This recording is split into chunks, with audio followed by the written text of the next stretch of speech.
Hello my friends, welcome back to my channel. Furtado here, also known as the Rebel Turner for some reason. Anyway, I'm going to start off this video as an apology. A couple of weeks ago, while trying to upload one of my latest videos, and YouTube kept getting hung up because I had bad internet connection. And I was trying to clear up the ones that were stuck at a 50% upload thing, whatever. And I accidentally, during that hang up, deleted a video that I did not intend to delete. Fortunately, there's no way to retrieve it once you delete it from YouTube. But anyway, the video is the follow-up of what would you do with this vase. And the results were amazing. I had a lot of comments from you guys. Great feedback. One of the best feedback videos I had done to date. The views were there. I hit delete by accident and I deleted the video. So I'm reposting, not for those of you that have already seen it and have commented on it, but so it would still be out there among as the follow-up from that. And if you have seen it before and you want to re-comment on it, I greatly appreciate it, but I don't expect you to. I understand that we sometimes get busy with our own projects and don't need to go twice to the same video. So if you're here again, I apologize. I don't mean to be posting something that you've already seen or commented before to get you to come back. Strongest apologies to my friends. But anyway, that's what I'm putting up. This little section I'll put up in the front of the video as an explanation as to why am I reposting this. And thanks for understanding. Thank you for being part of my channel. And thank you all for such beautiful comments that you guys make. And I hope with this it carries on from where it left off. And you will see that this, what I did was I took a vase that I had done before that I wasn't completely thrilled with, and I asked the question, what would you do with it? Here's the preview of the video before. And I will see if I can put these as a playlist so you can refer to one and the other and understand why I went through all these changes. Well, this video I go through the recommended, or the things that my viewers, you guys, suggested that was probably wrong with it. And I took each one of those phases within reason, and I made those alterations and showed. And that's what this video is about. It's an all fun video and not necessarily a tutorial. But that's it for this one. Thank you again. Take care.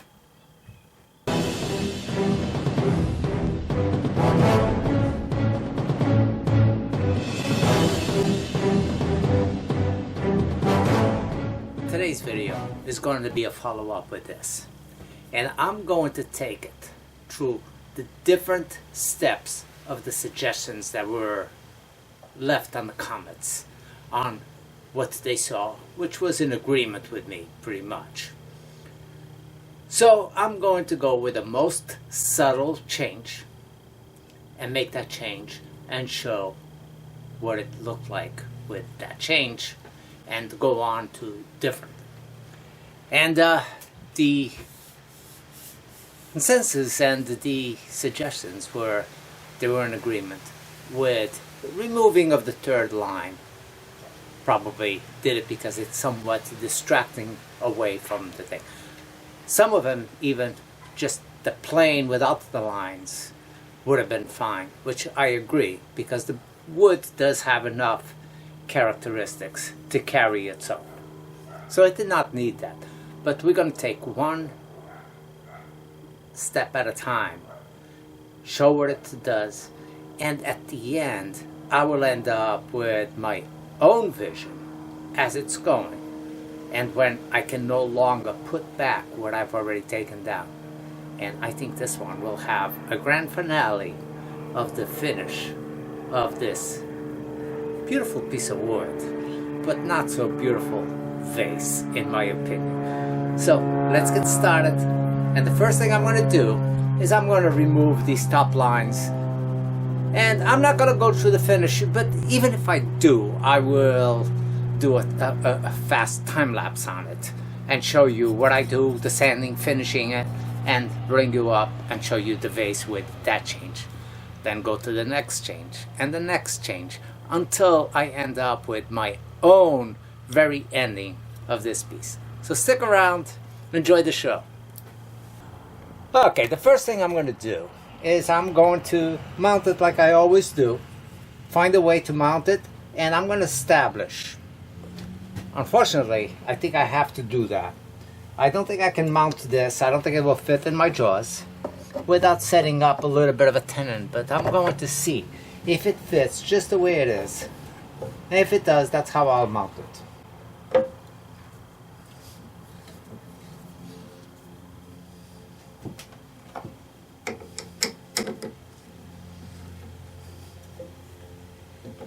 And it does. So I'm going to mount it right in between my jaws, right on the base, because the base, either way, this foot, I'm going to end up doing something with it as one of the suggestions that I got. And I want to apologize. I actually wanted to mention some names of the comments that I received over here. And, well, my printer ran out of color on the ink, so it left out the names of the people. I am here because I love being here. I love doing it. I love hearing what you have to say. And I love the feedback and I love the interaction. And not because I want to show you that I'm better than anybody else that's doing this, and some amazing, amazing woodturners that I only wish I was half as good as them, post without being YouTubers. And you know, I mean, it's a great community, and I'm honored to be part of this community, and I'm honored that so many of you come into my videos and comment and like it and share it with your friends. It's just an overwhelming warm feeling that I get from you guys. You guys are the greatest. You know, I'm going to go with what I remember reading from some of the comments, and I'm sorry, I'm not going to be able to mention all the names that made the comments on this. So back to the lathe.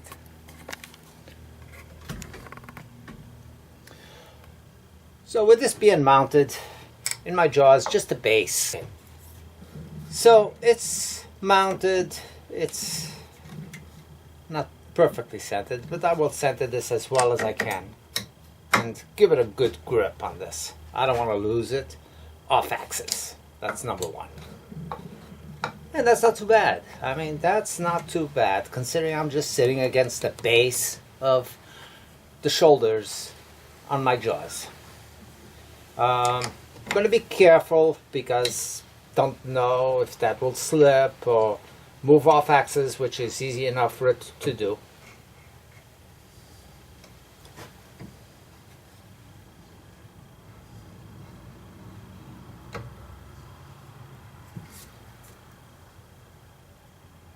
Thank you again. But I'm going to go between centers, like I said, and I'm going to maybe mount a cone shaped just to hold me up during this process at the beginning, just lined up inside of the mouth of the piece. It doesn't have to be anything specific. I just didn't have any way to really get anything to hold me up in the end.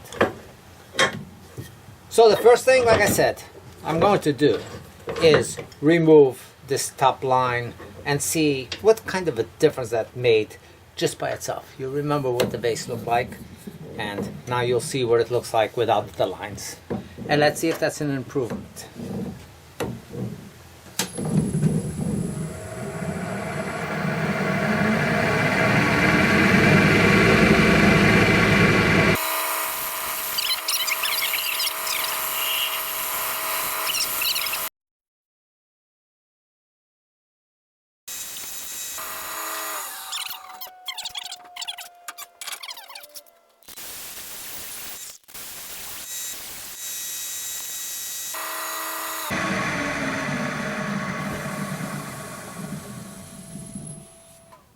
So here's the vase. Of course, the neck slimmed down a little bit, and every bit that I take off on the neck I think will be an improvement, because it's one of the findings that I thought were an issue right from the beginning. But I'm going to go as far as remove it.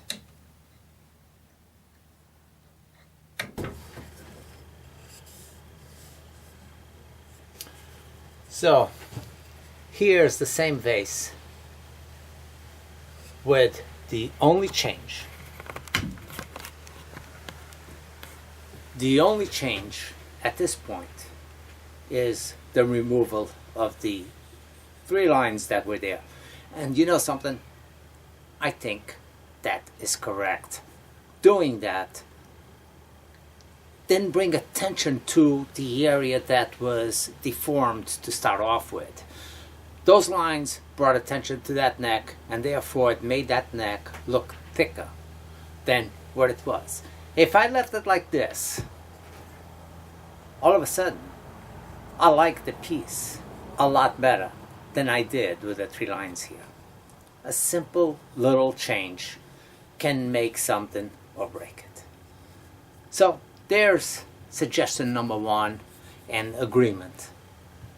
Back to the lathe, and let's see the next step. Next step is, one of you made a comment that perhaps none of the lines adds to it, and I'm not ready to remove all the lines yet. But one of you also commented that this transition, and I'm in agreement with that, and I had not seen that as a problem. It was intentional, but just because it was intentional does not mean that it worked in my favor. This sharp line over here somewhat brought a little bit more attention to this area than it needed to, and therefore didn't flow with the rest of the vase. And I looked at that, and it's like, absolutely, I agree with that.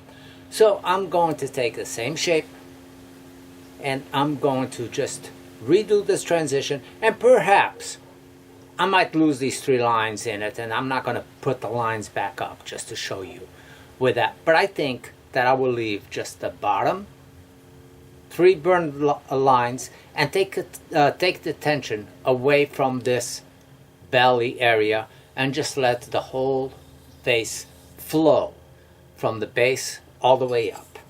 So let's try that one for see what it does. And you know, if you remove something out of your jaws, and you know, the odds are against you that you're going to get it perfect. But if you get the indentations going back in between the area that you took it from, you have a pretty good chance that the vase is somewhat back to its original location.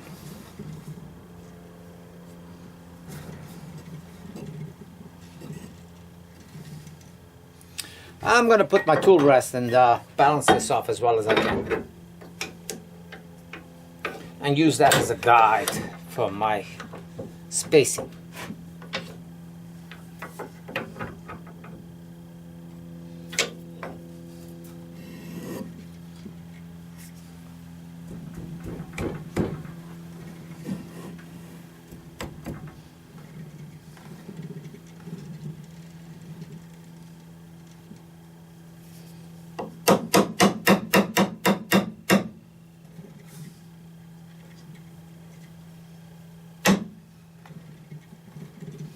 That's pretty close.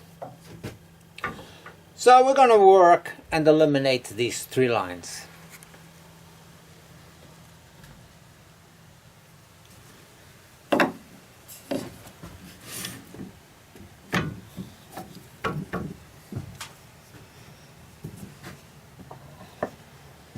So this is going to take the eye away from here, and it's going to round over this area right here.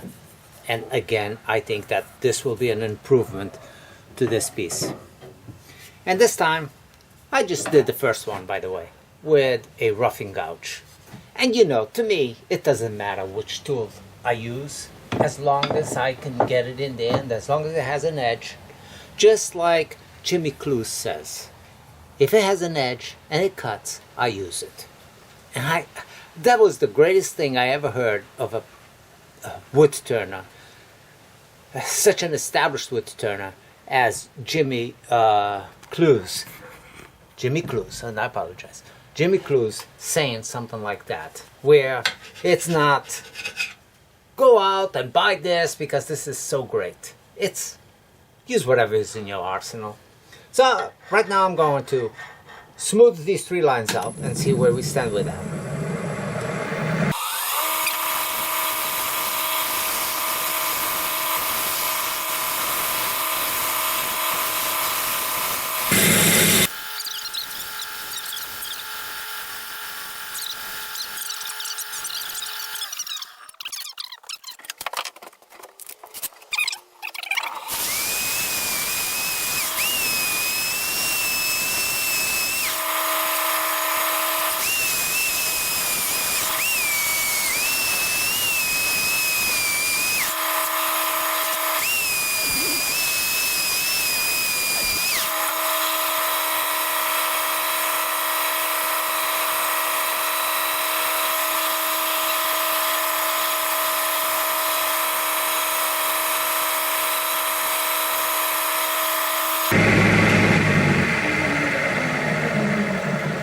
Now, of course, I'm not going through all the steps of the fine sanding on this that I would do. I would spend a little bit more time. But this is going with just 3 grits. 80 grit, 220 grit, 320 grit, and then steel wool. And I'll leave this in real time, and you can see that I got a decent finish, considering the steps that I'm taking to finish this up, because that's really not the focus of this turning. The focus of this turning is showing you the differences that it makes with the changes that we make. And here's suggestion number 2. Remove the lines completely from the base, and I still have the 3rd set of lines, and removing this belly, this sharp edge. On this case, I don't agree that that sharp edge was necessarily distracting, at least not to the proportions that are here, because now I think that the eye doesn't know what to focus on other than these 3 lines over here, and you don't see the rest of the piece at all. At least my eye just, this brings my eye to down here, and it's like I don't notice anything else. Even the beautiful wood grain, this is distracting. One of the suggestions that I was not aware of also was somebody pointed out, oh, I noticed that you flared out the bottom. And you know something? I had not noticed that as a flaw, but being pointed out that it could possibly be a flaw based on the proportions that I had of the vase, I'm inclined to agree with that as well. I think that this base definitely is wrong. So I'm going to flip this over this time, and I'm going to work off this base. And once I do that, actually I'm going to retract on that. I'm trying to think, because I do have something else I want to do with the neck, and I'm going to need to be able to mount it. I'm going to hold off on this one a little bit, but you will see what this does. The next area that I will work on then will actually be the size of the mouth, which is bringing the vase to its final stages other than this. So let's see what it would look like with a slightly modified neck, making the neck a little bit thinner, and then making this part not quite as wide as the body. So let's go those 2 steps and see what that does.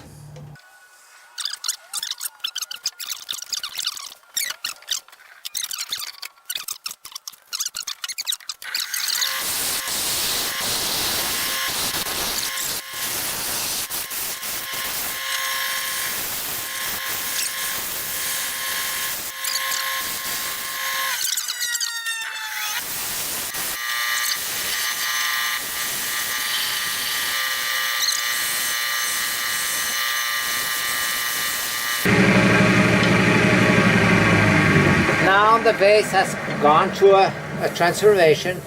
I've taken away that high neck area that was here, and I do have a little hump here that I want to take off.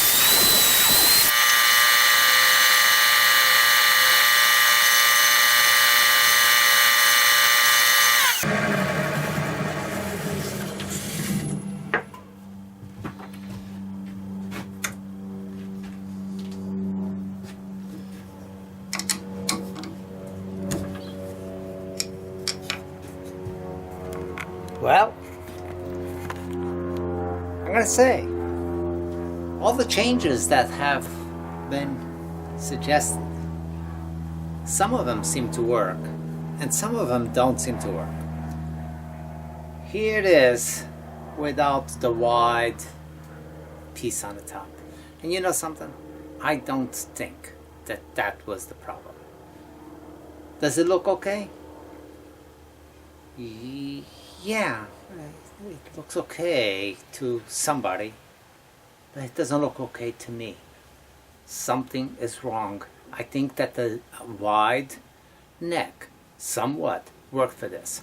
I also think that that sharp contrast that was between the base of this worked somewhat.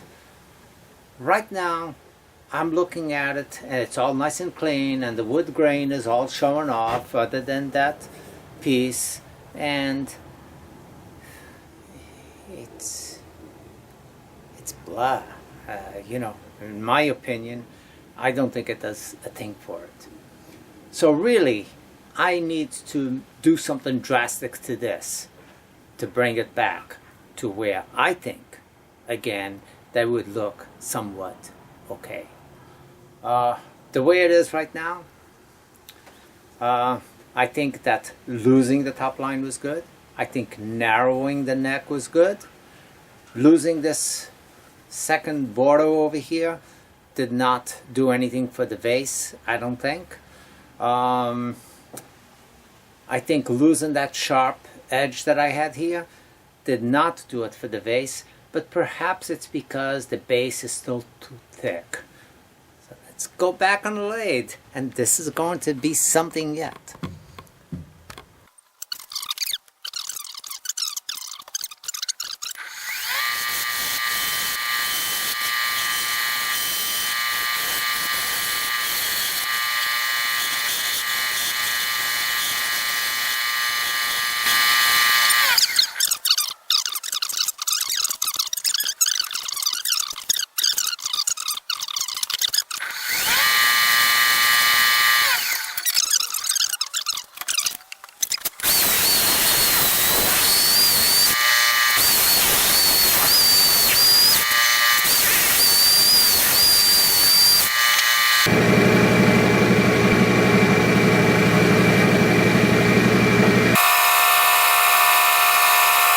And by the way, this little dark area that I just got here is because I'm using an old piece of steel wool and it had some Yorkshire grit on this area, as you can see.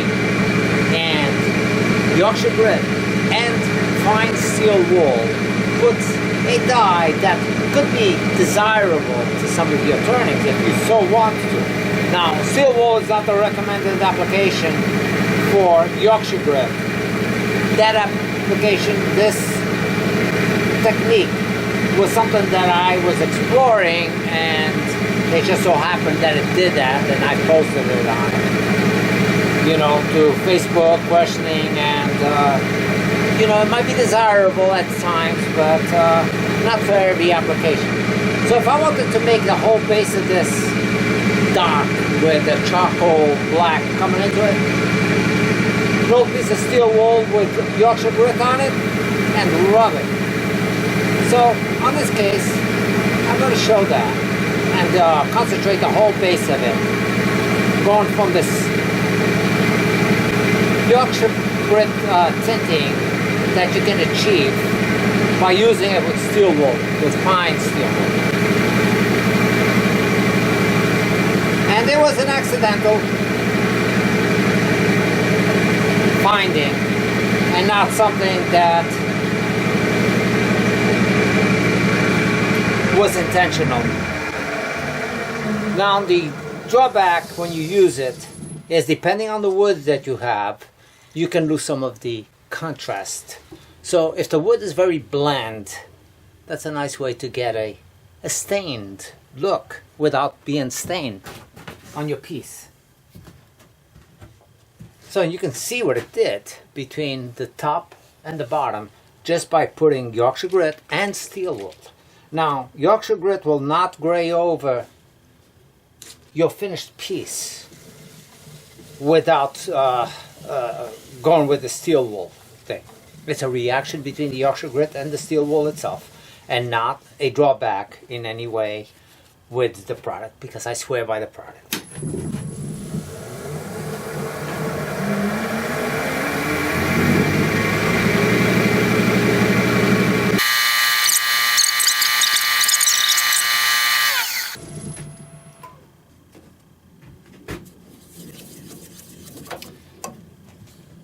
So, change number 4. The piece looks a little bit more pleasing, not because of the darkness, but the darkness does not hurt it any. So it is a little plain, and the wood grain by itself might not be enough to carry this. I still think that it needs something. It needs a highlight, either on the belly over here or something on the neck. Something has to give on this piece for it to be a nice looking piece. Is it better than what I started with? And that becomes the huge question. Is it better? Do we overthink? Are we too critical of our own turnings? As Mike Walt says, that's what happens most of the time. We are way too critical for where we turn, and we always second guessing ourselves, and I don't think we need to do that. We put something on the lathe, we make something, we look at it with an open mind that different people will see things in different ways, and sometimes what might not be the most appealing to you might be more appealing to somebody else. To somebody, the way it was probably better. The way it is to some others was definitely a huge improvement. To me, at this point, it's not a huge improvement. It's different. It's a completely different piece than what I started off with. The proportions to me look a little bit more pleasing, per se. The neck not being as wide. I don't necessarily think that this worked, but this base definitely worked. But it resembles more of a bowling pin than what it did before with a flared out bottom. So I could look at that as somewhat of a drawback and not necessarily a better look.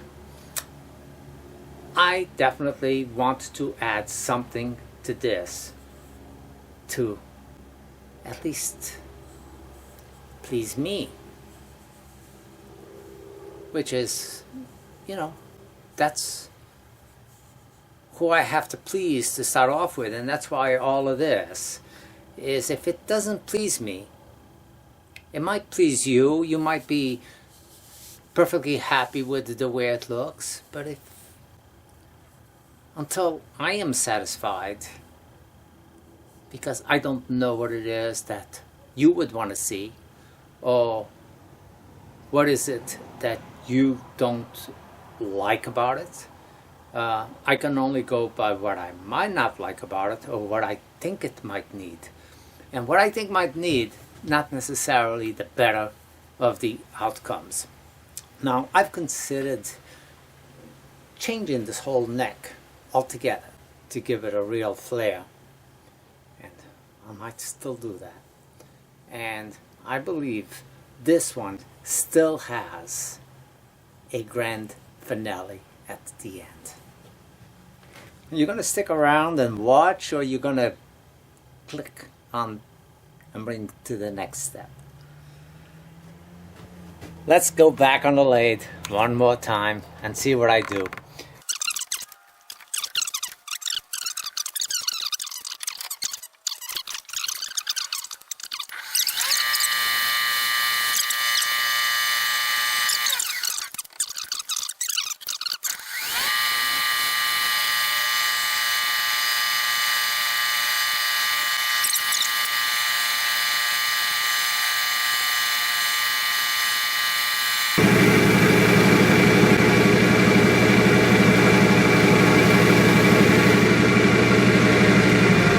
You know, I also want to apologize in advance if the vase has hit the mark point that you really liked and I took it away from that. And I'm sure that has happened, because it has happened to me. But anyway, the lines over there, I think, are an enhancement to this piece. That gradual graying that's going over the bottom, being split off by these lines, I really think are a huge impact to this particular piece. Do I think it needs more?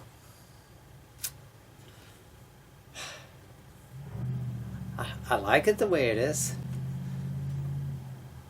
But the question becomes, does it need more? Well, no, I'm going to say no. I think that the way it is pretty good. There's only one last change that I want to make to this piece, and it will be maybe the final change that I make.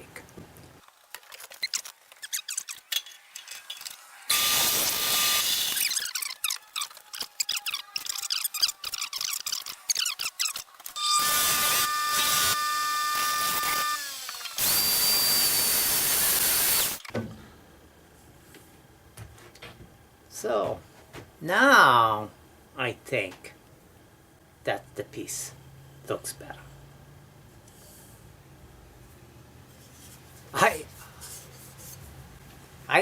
I actually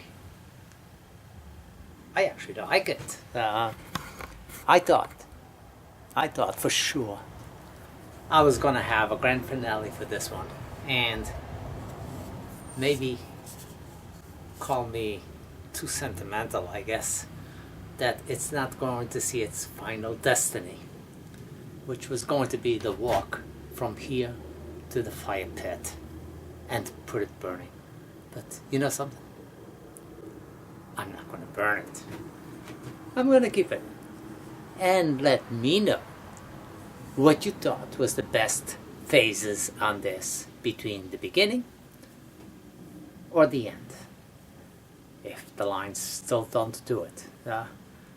You know, I got great feedback from you guys, and I'm not afraid to show that we, any of us, can do something that's not the most appealing piece to us, but it might be the most appealing piece to you.